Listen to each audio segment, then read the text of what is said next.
Dios les bendiga, bienvenidos a día 13 del Biblia en un año, donde estamos considerando en el día de hoy Marcos capítulos 13 al 15.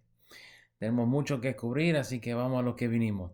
Marcos 13 inicia con el comentario de uno de los discípulos de Jesús. Recuerde la discusión sobre el uso personal de lo que contaba en la historia que hemos cubierto ya. Este es probablemente una referencia a Pedro mismo, y hacen una pregunta sobre la construcción del templo de Herodes. El templo de Herodes era una maravilla de arquitectura para su tiempo y sobre el cual se había trabajado en el tiempo de Jesús por unos 46 años.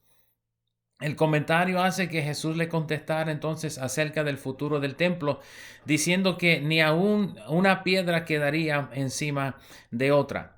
Ahora, noten bien que en el discurso del Monte de los Olivos, grabado en este capítulo, Jesús define los tiempos por eventos venideros, y esto se ve semejante a lo que leímos en Mateo capítulos 24 y 25. Primeramente, falsos cristos o falsos mesías. Segundo, guerras y rumores de guerras. Pero fíjese bien que guerras y rumores de guerras, según Jesús, aún no son señal del fin como tal. Tercero, terremotos, hambre y alborotos definidos por Jesús como principio de dolores. O sea, todavía no es el fin. Cuarto, persecución de los creyentes. Todavía no es el fin. Y luego en el verso 14, la indicación del comienzo del fin, cuando Jesús dice, cuando veáis la abominación desoladora de que habló el profeta Daniel, puesta donde no debe estar, entonces deberían huir a los montes. En ese punto de la conversación cambia específicamente a la ciudad de Jerusalén, símbolo de la nación de Israel, que es a quien Jesús está haciendo referencia cuando llama a los escogidos.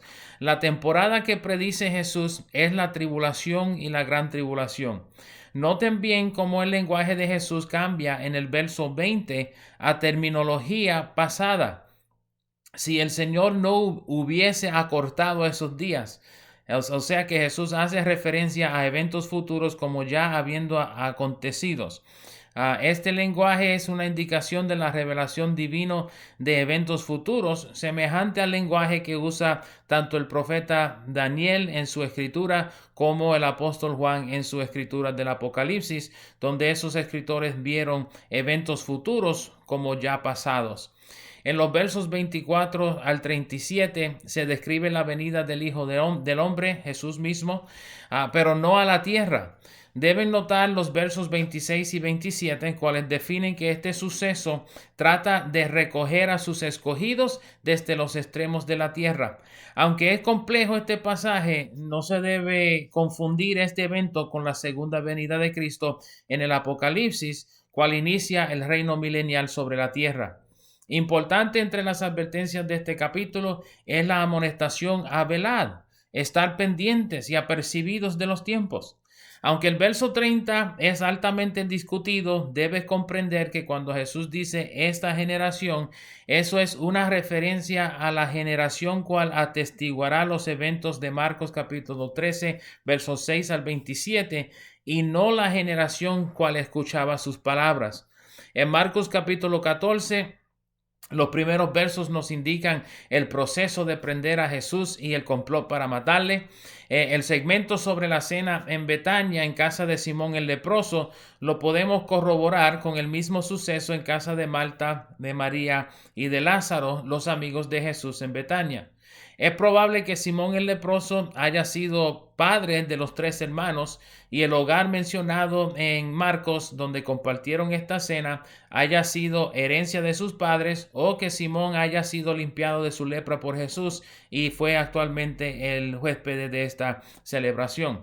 De todos modos, suele parecer que María, la hermana de Lázaro, es quien unge a Jesús en esta historia, aunque en Marcos no es mencionada por su nombre, podemos corroborar con los otros evangelios que es la misma historia. Marcos relata el hecho de la traición de Judas Iscariote en 2 versos antes de describir la cena del Señor instituida en el aposento alto. Deben notar que el verso 17 define que los 12 estaban presentes en la última cena. Y Marcos define que Jesús identificó al traidor en la mesa, pero sin mencionar específicamente que fuera Judas. La institución de la cena del Señor viene inmediatamente después, y como veremos en los próximos evangelios que discutimos, hay discusión sobre la asistencia de Judas en la cena del Señor. En el próximo segmento notamos que Jesús predice la negación de Pedro y este, junto a todos los discípulos, insiste que no lo negaría. En el segmento sobre Getsemaní debemos notar varias cosas. Primeramente, que Getsemaní literalmente significa en el hebreo el lugar de la prensa de los olivos. Es el lugar donde Jesús comienza a sentir la presión de lo que prontamente ha de suceder. Segundo, en el verso 34, Jesús les dice a sus discípulos que deben orar y velar. Acabamos de leer en el capítulo 13 acerca de la advertencia de Jesús de velar, mas los discípulos se duermen como quiera. Tercero, Jesús ora para no tener que pasar por lo de la cruz, pero mantiene que debe cumplirse la voluntad del Padre. Cuarto, que la reprensión de los discípulos la primera vez en el verso 37 es específicamente dirigida hacia Simón, Pedro en este instante, pero con una alusión a su flojera espiritual, utilizando su nombre hebreo Simón, que es caña, como una caña sacudida en el viento. Finalmente, que Jesús les dice que se duerman en el verso 41, pero inmediatamente después les dice que se levanten. Por lo tanto, su referencia a dormir o que se durmieran no era en cuanto a su cansancio físico, sino una referencia a su condición espiritual. Noten los detalles del arresto de Jesús por traición de Judas. En el verso 47 se hace referencia a quien sabemos ser Pedro, pero sin mencionar su nombre. Tampoco vemos referencia a la sanidad de la oreja del siervo del sumo sacerdote, como vimos en Mateo. Mientras que todos los discípulos, según lo habían predicho Jesús, huyeron, Marcos menciona un joven quien le seguía hasta ser prendido. Muchos piensan que este haya sido el apóstol Juan, pero no tenemos verificación de esto en las Escrituras. El capítulo termina con la explicación ante el concilio judío en el hogar del sumo sacerdote. En el relato de Marcos vemos las palabras de Jesús, cuales le dieron a los judíos los cargos necesarios para pedir su muerte. Luego de este concilio, vemos que Marcos relata la negación de Pedro en 3 ocasiones antes de irse del lugar. Marcos 15 trata acerca del juicio de Pilato en el lugar conocido como el Pretorio, semejante a una corte pública enorme, y lugar de la residencia del prefecto o el gobernador, cual era Pilato. No se preocupen demasiado por la línea de tiempo de eventos durante la crucifixión, ya que eso requiere un análisis de los 4 evangelios en conjunto. Fíjense mejor para nuestros propósitos de lectura los detalles que ofrece Marcos. Primeramente, el lugar de la crucifixión, que es Gólgota, llamado el lugar de la calavera, literalmente porque el monte de la crucifixión parece ser una calavera cuando es mirado de lejos. Segundo, la hora de su crucifixión, que es mencionada en el libro de Marcos como siendo la tercera hora. Recuerde, la tercera hora de la primera vigilia hubiese sido las 9 de la mañana. Tercero, el cargo de su muerte, el rey de los judíos. Cuarto, fue crucificado entre 2 ladrones. Quinto, murió a la hora novena, que sería las 3 de la tarde. Sexto, el velo del templo se rasgó desde arriba hacia abajo. No deben notar que el velo del templo tenía unas dimensiones de 30 pies de ancho por 30 pies de altura. O sea que hubiese sido imposible que alguien, de hecho un ser humano, hubiese rendido el velo, y fue entonces rasgado por motivos sobrenaturales. El capítulo termina con la sepultura de Jesús en la tumba prestada de José de Arimatea. En la breve descripción de la sepultura que ofrece Marcos, podemos notar varios puntos importantes.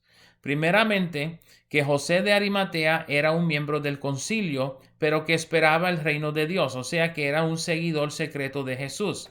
Segundo, fue necesario su osadía para pedir el cuerpo de Jesús, ya que los crucificados típicamente no eran sepultados.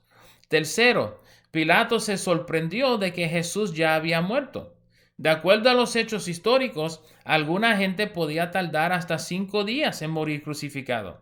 Jesús murió en el espacio de 6 horas, sorprendiendo a Pilato.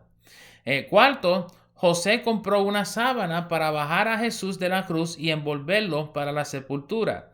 No hemos cubierto el Antiguo Testamento todavía, pero de acuerdo a la ley, no se podía tocar un cuerpo muerto sin hacerse ceremonialmente inmundo. O sea, que una persona que había tocado un cuerpo muerto no podía participar de las celebraciones rituales en el templo. José tuvo que tomar entonces precauciones grandes y riesgos grandes para poder sepultar a Jesús sin quedar inmundo antes de la celebración de la Pascua y el mayor día de la fiesta de tabernáculos, cuales ambos iban a caer en el sábado. Así que esos son Marcos capítulo 13, 14 y 15. Espero les sea de provecho este video y nos veremos por esta parte otra vez en el día de mañana.